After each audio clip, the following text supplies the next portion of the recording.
Goeienaand almal, ek is Doppies.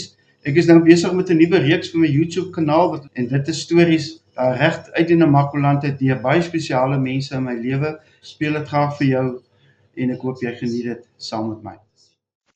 Ek het 'n vriendin, sy het 'n afdagpos en name daar dan sy vat nou haar laptop saam, dan haar laptop is gekoppel aan die werk, dan bel die baas baie keer uit die veld uit en dan vra hy van goed, dan soek sy sommer gou vir hom op en nou hulle was met vakansie, nou het hulle so van kind tot kind gekuier.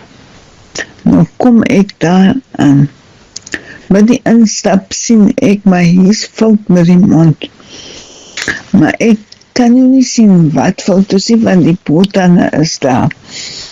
Nou gesels ons, sy kry gedagte, sy sê, ek nog die tandartsberg, gryp die foon, terwyl die bel vry het, ek vertel wat ek oorgekom het. Nou bel sy nou, vind nou die tyd uit, sy is nie seker van die tyd nie, en ek sê nie wat jy oorgekom. Sy sê, het ek jou nie vertel nie, ek sê nie man, ek wil niks gesê nie, wat jy oorgekom. Sy sê, ons kuier toe ons dan by die kant by die opbrakkie. Nou, hulle het 'n tandenglasie op die bedkassie. Die man sit sy tande onder en sy sit nou haar bo op die ondertande.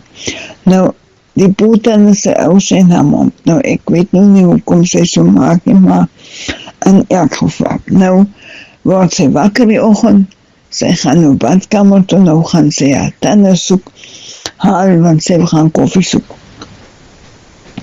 Toe sy nou in die kamer instap, hier sprang die brakkie van die bed af, oortjies plat teen die kop, stryk nou daar uit by die kamer deur en sy het onmiddellik onze gedagtes en sy kyk die glaas, ja nee, haar is haar tande weg. En sy vlieg daar om, nou, sy is groot.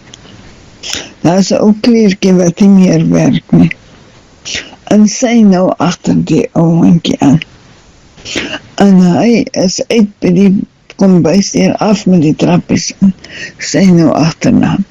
Om die hoek, om die ander hoek, op met die trappies en toe sy in die voordeur staan op. Toe sy in die voordeur kom, toe lê hy nou daar op die maatjie en hy byt die tande in 3 stukke. Jy hoor net tande kraak. Ek sê, en wat maak jy toe? Sy sê, weet, dit is so seer om te eet. Ek sê, ek sal vrachtig die kos gesê het. Sy sê, ek het vir my baas gesê, hy bel my nie namiddag. Hy vra, hoe kom jy?